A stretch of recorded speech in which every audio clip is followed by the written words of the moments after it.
Welcome to your flip lesson on the layout of food for visual appeal.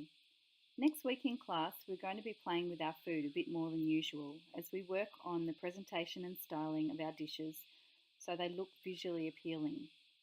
At the end of term, you're going to be assessed on your skills with layout of food as part of your final practical assessment. Be sure to take notes as I go and pause this at any time that you need to.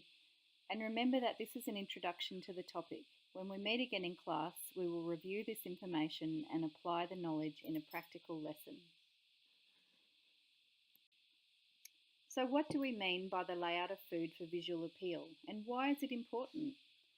The visual appeal and presentation of a dish is as important as its flavour. The initial attraction of food comes from the visual appeal. A combination of colours, textures, decoration and garnishes increase the aesthetic appeal and can also enhance the flavour of some dishes. What makes for great presentation?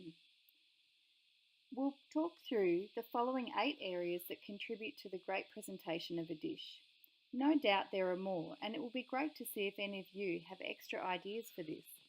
For now though, we will talk through what the food will be served on, the focal point of the dish, use of colours, use of textures, decoration and garnish, tips for dressing a plate, the tools you might use, and props you might consider.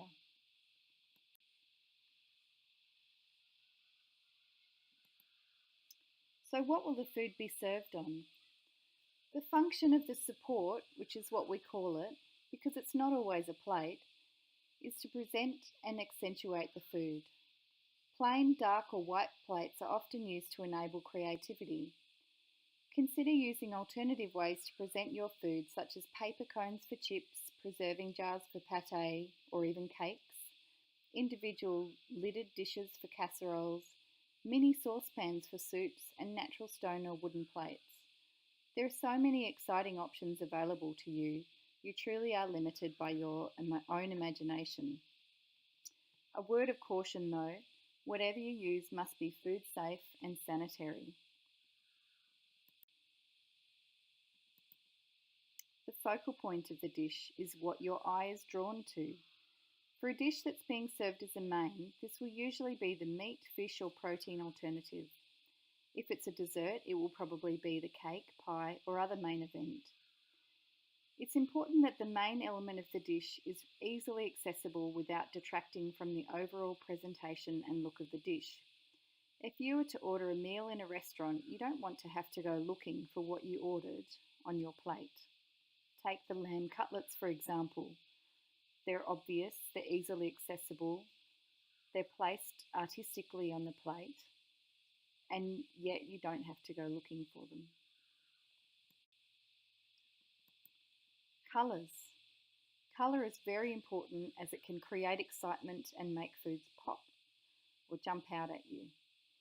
Colour could be provided by the plate the food's served on, or vegetables, sauces, or decoration and garnishes, or colour could be from the food itself. You do want to consider using contrasting colours. Colours that contrast are opposite to each other on the colour wheel, like red and green. Colours to be aware of: green brings coolness and calms you down. Red stands for passion and excitement. Black is a sign of elegance. And blue, which is seldom seen in the food world, is a natural appetite suppressant and can make food look unappealing. You do want to avoid using one single colour palette, such as beige or brown. It can make the dish look boring and unappealing. The fish dish in the bottom right corner is on a bed of red quinoa. The quinoa has peas in it and provides a contrast in the colours. Textures. Texture is a very important element of good food presentation, particularly when you start eating the dish. By contrasting textures, the whole dish takes on a different dimension and adds visual appeal. We all know how delicious ice cream is, but when you put it in a really tasty waffle cone, you get the textures of crunch and creaminess side by side. Again, if you have something like the corn dish in the bottom left-hand corner, there's beautiful baked vegetable crisps on top that garnish the dish. So you again get the contrast of crunch and creaminess.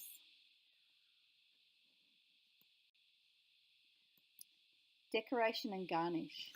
Now this is where things start to sort of weave together.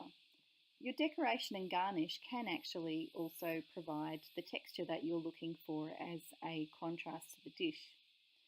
Your decorations and garnishes should always be edible and should serve a purpose. They should make sense with the dish. The exceptions of non-edible things that go on the plate are skewers and specialty utensils. You know that you don't need to eat them and you can't eat them. So your garnish should be relevant to the dish, add contrasting colour, texture and overall interest.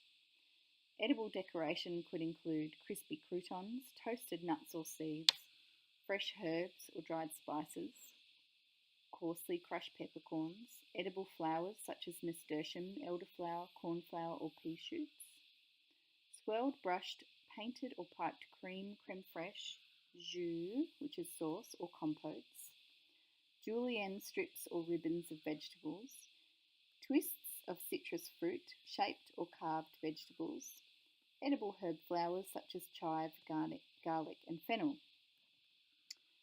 On the fish dish, on the bottom left-hand corner, you've got a beautiful blue borage flower.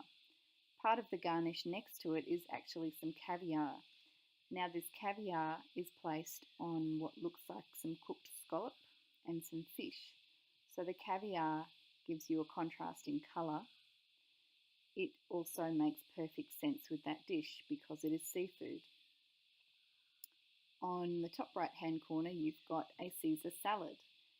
The croutons go absolutely perfectly with this dish because you have a bit of creamy sauce, you might have anchovies or a poached egg or grilled chicken in there, which is often in there, and your lovely fresh lettuce. But combined with all of that, those crunchy croutons give you fantastic contrast in texture, but they also garnish the dish sprinkled on top. The other two dishes have either microgreens or small lettuce, and they lift the dish, they raise it up higher, and they provide a contrast in colour. Tips for dressing a plate. Portion control. Consider portion sizes and current healthy eating advice. You don't need a gigantic steak. Your portions of protein should make sense. And the current eating guideline, the advice on how much protein we should eat is approximately the size of our palm. So any bigger than that's a bit too much food. Your use of vibrant colours, again, vegetables or sauces in bright, sharp colours liven up a plate. Think about food positioning, the rule of thirds. We'll practice this one in class. Visually, when you look at a plate, you can divide it up in three. Just like the fish dish in the top left-hand corner. You've got fish, perhaps potato with some greens, and then the tomato and the sauce, and they sit in approximately thirds. This rule gets broken a lot these days because we play around a lot more with different shaped and sized plates and serving vessels. Elevation. Stack foods in a tight pyramid or cylinder to lift them up. And repetition is an easy way of creating a picture.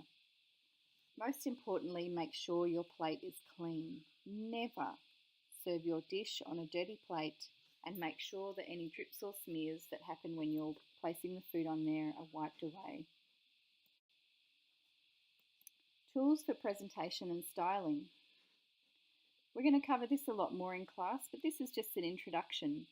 You've got a plain or fluted biscuit cutter, and these come in a set.